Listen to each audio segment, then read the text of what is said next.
सभी को नमस्कार। आपका स्वागत है आपके अपने चैनल ITI स्टडी पर। और मैं रामनरेश बिश्नोई एक बार फिर हाजिर हूँ नए टॉपिक के साथ। तो आज का हमारा टॉपिक है प्रोनाउन। प्रोनाउन क्या होता है? प्रोनाउन वो होता है जो नाउन की जगह पर काम आता है, यानी कि जो काम नाउन करता है वही काम प्रोनाउन करता है। यानी हम प्रोनाउन को नाउन का सब्स्टिट्यूट कह सकते हैं, यानी जिसको नाउन की जगह यूज किया जा सके और वाक्य के अर्थ पर कोई प्रभाव ना पड़े। साधारण शब्दों में नाउन की जगह काम आने वाले वर्ड को प्रोनाउन कहते हैं। यानी काम आने से मतलब है जो काम नाउन कर रहा है वही काम प्रोनाउन करेगा। तो आगे बढ़ने से पहले कुछ इंपॉर्टेंट बातें हैं जो आपको समझ लेनी बहुत ज़रूरी है, जिससे कि आपको प्रोनाउन का जो चैप्टर है वो अच्छे से क्लियर होगा। तो हम गौर करते हैं थोड़े।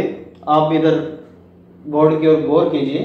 थोड़ा प्रोनाउन के टाइप पढ़ने से पहले हम थोड़ी सी इंपॉर्टेंट चीज़ें डिस्कस कर लेते हैं।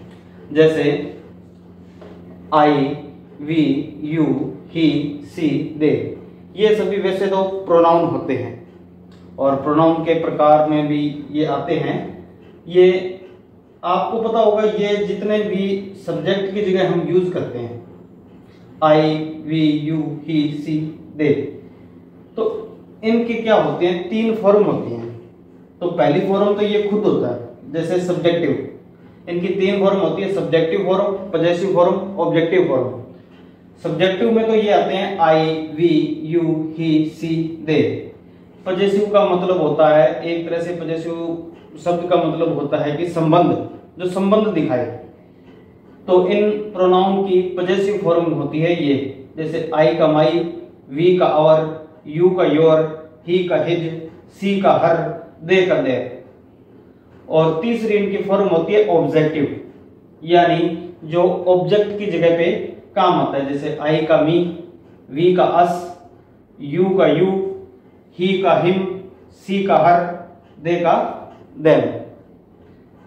तो ये तीनों फॉर्म हो गई, subjective form, possessive form, objective form. Subjective में सब्जेक्ट की जगह काम आने वाले, पजेसिव में संबंध दिखाने वाले, ऑब्जेक्टिव में ऑब्जेक्ट की जगह काम आने वाले। तो ये समझ आया आपको?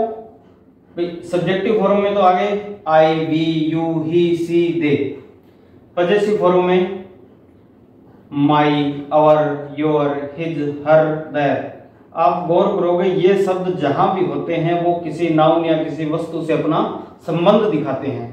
ऑब्जेक्टिव फॉर्म, ऑब्जेक्टिव यानी वाक्य में, सेंटेंस में ऑब्जेक्ट की जगह जो यूज होते हैं, मी, अस, यू, हिम, हर, देम। जैसे कि इनको देखा जाए तो आई का हो गया मैं, वी का हम, यू का तुम, ही का वह, सी का वह यानी फीमेल, और दे का वे। ठीक है। तो पजेसिव फॉर्म में इनका मतलब क्या होगा? मैं का मेरा, और का हमारा, योर का तुम्हारा या आपका। तो यहां भी तुम या आप, हिज का उसका, हर का उसका, यानी कि फीमेल सेंस में उसका या उसकी, देयर का उनका। अब आते हैं ऑब्जेक्टिव फॉर्म की ओर, यानी मैं, मेरा, मी का हो गया मुझे, अस का हमें, यू का तुम्हें, हिम का उसे, हर का उसे, देम का उनको। तो ये आपको समझ आ गया होगा। तीन प्रकार की फॉर्म होती है, subjective form, possessive form, objective form. Subjective form में सब्जेक्ट की जगह, पजेसिव फॉर्म में जो वस्तु या किसी नाउन के साथ संबंध दिखाए, ऑब्जेक्टिव फॉर्म का मतलब होता है जो ऑब्जेक्ट की जगह यूज हो। तो प्रोनाउन के तीन प्रकार आपके यहीं पर क्लियर हो गए हैं। प्रोनाउन के तीन प्रकार, यानी सब्जेक्टिव या पर्सनल प्रोनाउन, पजेसिव प्रोनाउन और ऑब्जेक्टिव प्रोनाउन। यानी कि व्यक्तिवाचक सर्वनाम, संबंधवाचक सर्वनाम और ऑब्जेक्टिव यानी कर्मवाचक सर्वनाम। ठीक है, तो ये तीन प्रकार आपके यहीं पर क्लियर हो गए। ये तीन प्रकार होते हैं, सब्जेक्टिव, पजेसिव और ऑब्जेक्टिव प्रोनाउन। तो आगे चलते हैं स्टूडेंट्स। उम्मीद है ये सब समझ आ गया होगा। अगर समझ नहीं आ रहा हो तो आप स्क्रीनशॉट ले सकते हैं इसका। एक बार फिर आपको रिपीट कर देता हूं। ये तीन फॉर्म होती है, सब्जेक्टिव, पजेसिव और ऑब्जेक्टिव। सब्जेक्टिव में I, we, you, he, she, they. Possessive में आई का माई, वी का आवर, यू का योर, ही का हिज, सी का हर, दे का दैट। और ऑब्जेक्टिव में आई का मी, वी का अस, यू का यू, ही का हिम, सी का हर, दे का देम। और ये तीन आपके प्रकार भी क्लियर हो गए। और एक चीज और ध्यान रखिए, इंपॉर्टेंट बात, आई और वी फर्स्ट पर्सन होते हैं, यू सेकंड पर्सन होता है और बाकी जो बच गए थर्ड पर्सन होता है। ठीक है, ये फर्स्ट, सेकंड और थर्ड पर्सन होते हैं। अब थोड़ा आगे चलते हैं। देखिए, फर्स्ट पर्सन वो होता है जो बात कहता है। ठीक है, सेकंड पर्सन होता है जो बात सुनता है या जिसको बात कही जाए। थर्ड पर्सन का मतलब है जिसके बारे में बात की जाए। फर्स्ट पर्सन कहने वाला, सेकंड पर्सन सुनने वाला और थर्ड पर्सन जिसके बारे में बात की जाए। ठीक है स्टूडेंट्स, तो अब आगे चलते हैं। तीन प्रकार तो अपने हो गए, सब्जेक्टिव, पजेसिव और ऑब्जेक्टिव प्रोनाउन। ये तीन हो गए। अब आगे चलते हैं। इसके बाद आता है डेमोन्स्ट्रेटिव प्रोनाउन।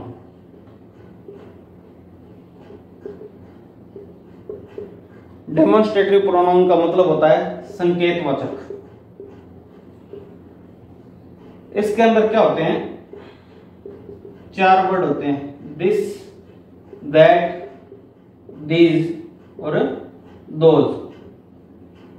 दिस और दैट यानी कि किसी सिंगुलर वस्तु की ओर इशारा करते हैं, या सिंगुलर पर्सन या सिंगुलर। दीज और दोज ये प्लूरल को इंडिकेट करते हैं। दिस और दैट सिंगुलर को इंडिकेट करते हैं, दीज और दोज प्लूरल को इंडिकेट करते हैं। और इस प्रकार से अगर हम देखें, दिस और दीज ये नजदीक को इंडिकेट करते हैं, नजदीक को, पास में। और दैट और दोज ये थोड़ा दूर को इंडिकेट करते हैं। दिस और दीज नजदीक में, दैट और दोज थोड़ा दूर में। फॉर एग्जाम्पल, हम एग्जाम्पल देखते हैं इनके।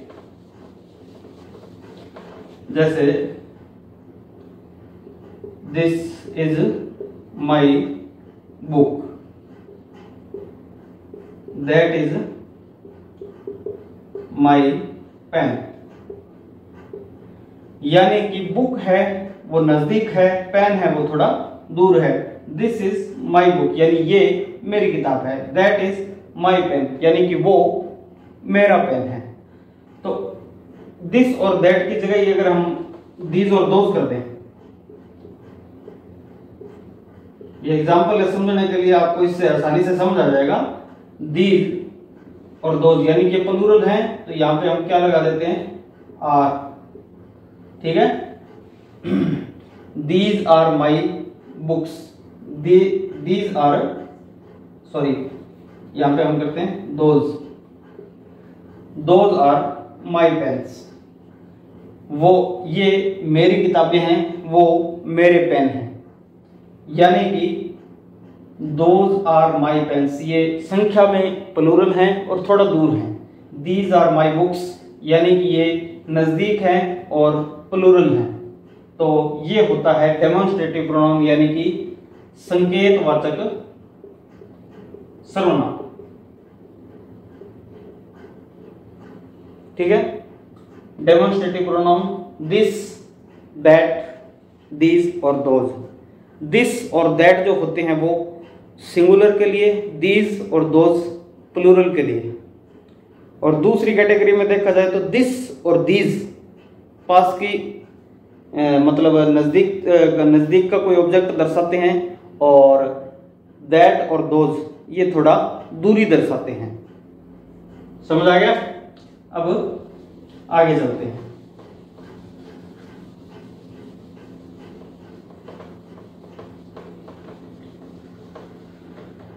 इसके बाद आता है इंडेफिनेट प्रोनाउन, यानी कि अनिश्चित वाचक। अनिश्चित वाचक, जैसा कि इसके नाम से ही पता चल रहा है, कोई चीज निश्चित नहीं है। जैसे फॉर एग्जाम्पल कुछ वर्ड होते हैं ऑल, सम और मैनी।